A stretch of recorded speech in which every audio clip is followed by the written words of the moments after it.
Hey friends, hello everyone, welcome back to my YouTube channel. Myself Neha, I am an accounting trainer, blogger and vlogger. Okay friends, our today's video is what is accounts receivable. In my previous video, I explained you that what is accounts payable. Okay, so today video is what is accounts receivable. Accounts receivable is the proceeds or payment which the company will receive from its customers who have purchased its goods or services on credit. Okay, so basically our debtors are known as accounts receivable.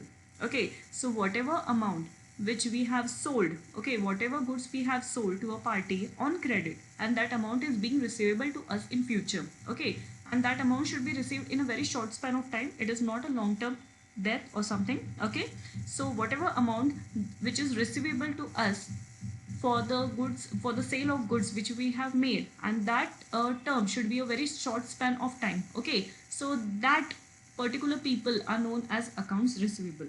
Okay, usually the credit period is short, ranging from few days to months, or in some cases maybe a year. Okay, so is accounts receivable a debit or credit? The amount of accounts receivable is increased on the debit side and decreased on the credit side.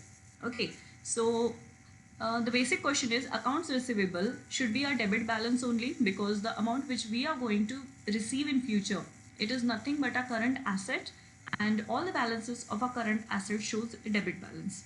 So the amount of accounts receivable is increased on the debit side and decreased on the credit side.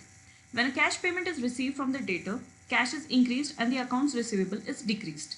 When recording the transaction, cash is debited and accounts receivable are credited. Okay, so as the debtor makes the payment, okay, so his particular balance will get reduced, okay, and our cash balance will get increased.